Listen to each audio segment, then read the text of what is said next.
Thanks for tuning in to this episode of Jammed, where we talk about things that has us jammed up in today's world.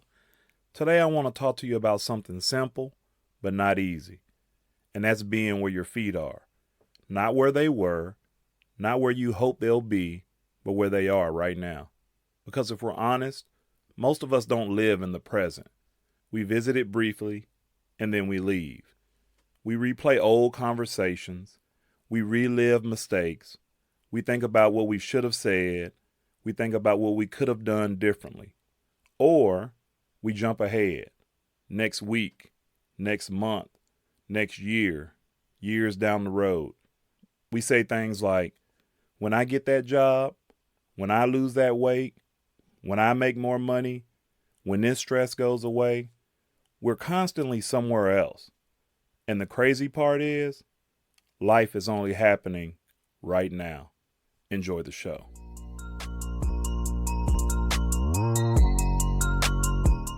You know, as people, we've been conditioned to believe that happiness lives in the future. You got to finish school, get the promotion, buy the house, reach your goals, and then you'll feel settled. But here's what happens when you get there, your brain immediately moves the finish line. Now you need a bigger house, the next title, the next level, the next goal. You never actually sit in the moment long enough to enjoy what you worked for.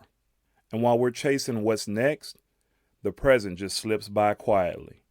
You miss your kid laughing in the back seat because you're focused on the meeting that you have tomorrow. You miss the dinner conversation because you're scrolling on your phone. You miss the sunset because you're worried about your bills. You miss the moment because your mind isn't where your body is. Now, on the other side, some of us live in the past. We replay mistakes like they're some sort of highlight reels. We let one bad decision define our identity. We hold on to things that people said about us years ago, and we keep punishing ourselves for versions of us that didn't know what we know now. But here's the truth. You can't change the past. You can't redo it. You can't edit it. But you can ruin the present by living the past over and over again. The past is for lessons, not for you to live in. Now, you want to know another trap? Always looking for something better.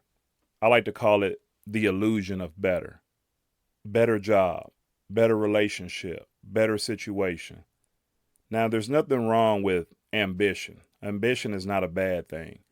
Growth is good, improvement is healthy. But when you're constantly scanning for better, you start overlooking something that's pretty good. You stop appreciating the people who show up for you now because you're imagining someone else might show up differently. You stop appreciating the current progress because you're comparing it to someone who's farther down the road than you are. You stop appreciating your current seasons because it doesn't look like the season that you planned. And in chasing better, you really miss out on something good. And good, that is a gift. There's a phrase that I love, being where your feet are. If you're at the dinner table, be at dinner. If you're at the gym, be at the gym. If you're with your family, be with your family. If you're with a special person, be with that person. If you're resting, actually rest. Stop mentally time traveling everywhere. Your feet are in the present for a reason. That's where your life is happening. Now let's get practical like we always do on this show, because this isn't just some motivational talk. These are things that you can actually practice and find ways to focus on the present. Number 1, control your attention. Your life is shaped by what you pay attention to. If you're always scanning for what's wrong, you'll find something wrong. If you're always looking for what's missing, you'll feel like you're always missing something. But if you intentionally look for what's good, you'll start to see good everywhere. Try this. At the end of each day, write down 3 good things that happened, small or big.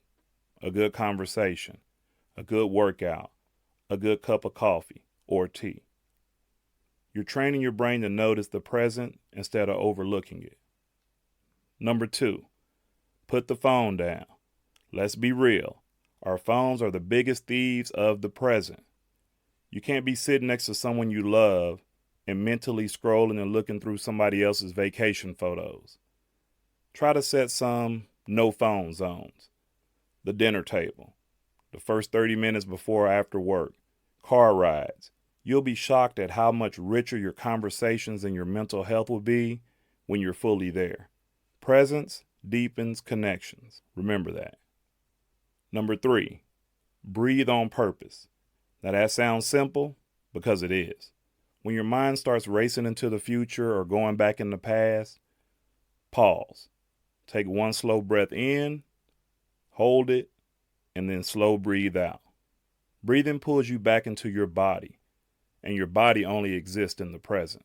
You can't breathe yesterday's air, and you can't breathe tomorrow's air. Only the present air. Number 4, stop borrowing problems. Most of our stress comes from things that haven't even happened yet. We borrow problems from the future and pay interest on them today. What if this goes wrong? What if this doesn't work out? What if I fail? But what if it works? What if it goes better than you expected? What if you're worrying about something that never happens? Deal with today's problems today. Don't stack tomorrow's problems on top of them. Number 5, celebrate small wins. You've heard me say this on this show plenty of times.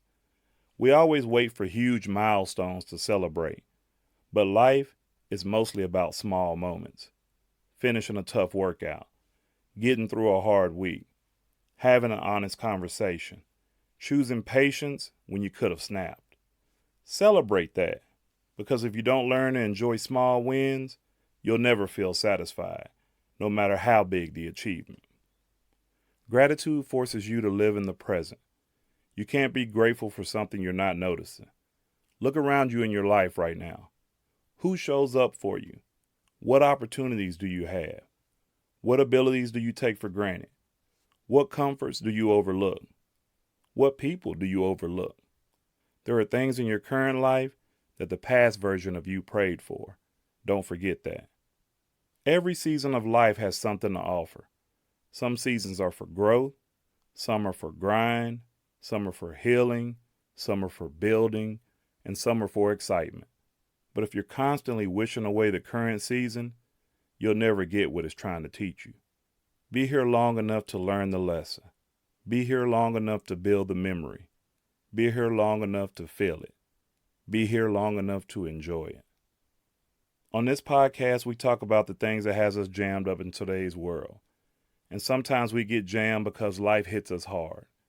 But sometimes we jam ourselves by living everywhere except where we are, by worrying about what hasn't happened, by obsessing over what already has happened, by chasing better and ignoring something good. And then one day we look back and realize that we rushed through moments that really mattered. We were physically present, but mentally absent. And that's a different kind of jamming. So today I want to challenge you.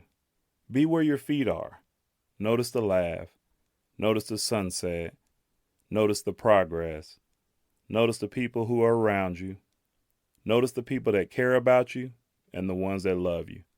Stop scanning your life for upgrades long enough to appreciate what you already have installed. Because this moment, right now, will never come back. And if you keep living in yesterday or tomorrow, if you keep overlooking good while chasing better, if you keep worrying instead of witnessing what's going on, you might wake up one day and realize you missed the very life that you were trying to build. And if that happens, you might be jammed. Thanks for listening.